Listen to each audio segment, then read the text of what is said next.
Assalamualaikum warahmatullahi wabarakatuh. Selamat pagi, selamat beraktivitas anak-anakku semua. Kelas 8 di pembelajaran jarak jauh mata pelajaran PPKN bersama saya Bapak Ridwan Hasim.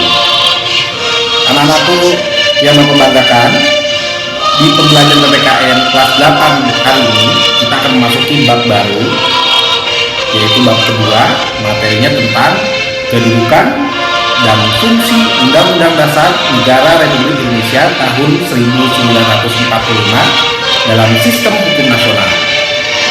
Nah, kemarin di bab sebelumnya kita sudah mempelajari kedudukan dan fungsi Pancasila. Nah, sekarang kita pelajari kedudukan dan fungsi Undang-Undang Dasar.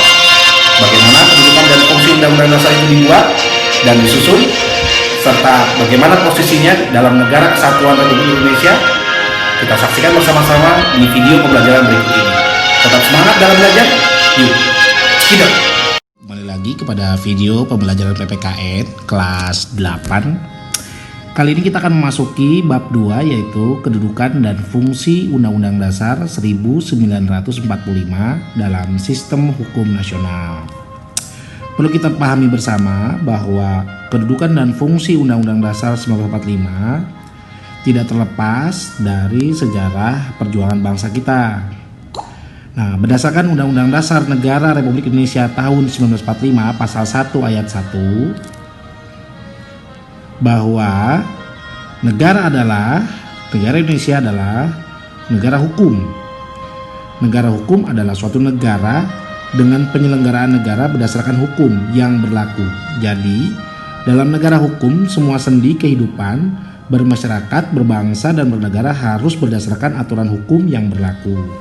Nah, itulah mengapa penting sekali kita mempelajari kedudukan dan fungsi Undang-Undang Dasar 1945 dalam sistem hukum nasional. Demikian untuk mukadimah awal.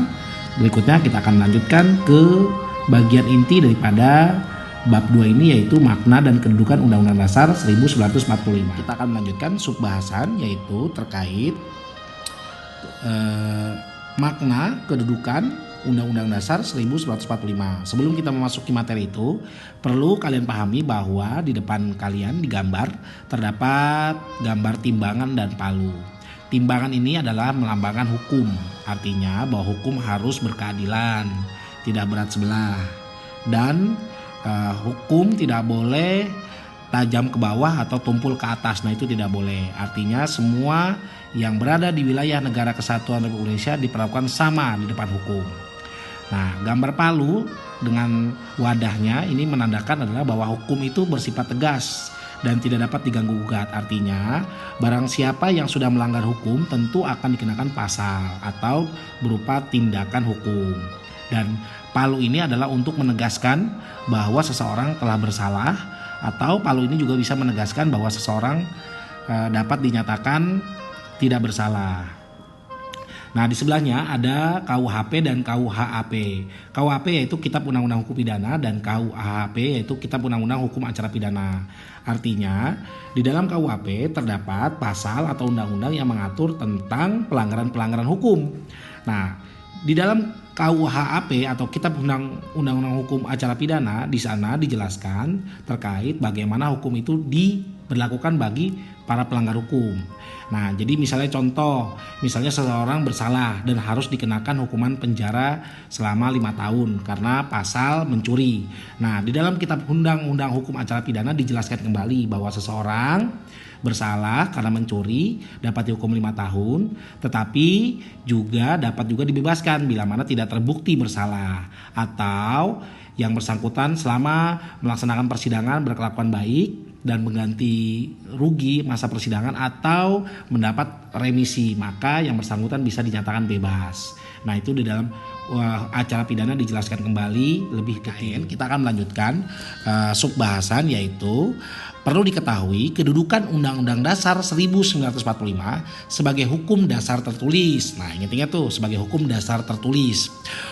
Undang-Undang Dasar 1945 merupakan sumber hukum tertinggi dari keseluruhan produk hukum di Indonesia. Nah, dari seluruh produk hukum, Undang-Undang Dasar 45 ini yang paling tinggi. ya. Dan perlu diketahui juga bahwa Undang-Undang Dasar bukanlah satu-satunya atau keseluruhan hukum dasar. Nah, ini bukan satu-satunya dalam Undang-Undang Dasar ya, melainkan hanya sebagian dari hukum dasar. Nah, masih ada hukum dasar lain, yaitu hukum dasar tidak tertulis, yaitu aturan-aturan dasar yang timbul dan terpelihara dalam praktek penyelenggaraan negara atau yang biasa disebut konvensi ya. Ingat-ingat, konvensi itu berarti hukum tidak tertulis.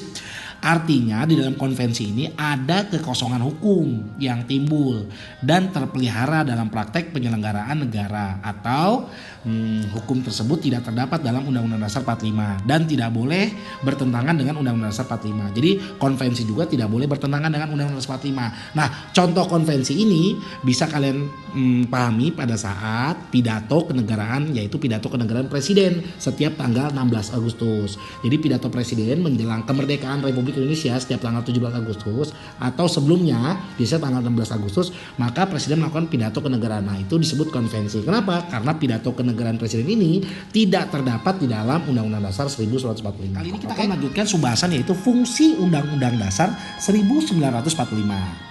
Nah, perlu kalian ketahui bahwa fungsi Undang-Undang Dasar 1945 yaitu sebagai alat kontrol. Dalam pengertian di sini sebagai alat kontrol, yaitu Undang-Undang Dasar 1945 mengontrol atau mengawasi ya, apakah norma hukum yang lebih rendah atau peraturan hukum yang lebih rendah atau produk hukum yang lebih rendah sudah sesuai atau tidak sesuai dengan peraturan hukum atau norma hukum yang lebih tinggi. Nah, jadi Undang-Undang Dasar 45 selain sebagai pengontrol juga dia mengecek check and balance apakah ini sudah sesuai ya atau tidak sesuai dengan norma hukum yang tertinggi, yaitu Undang-Undang Dasar 45.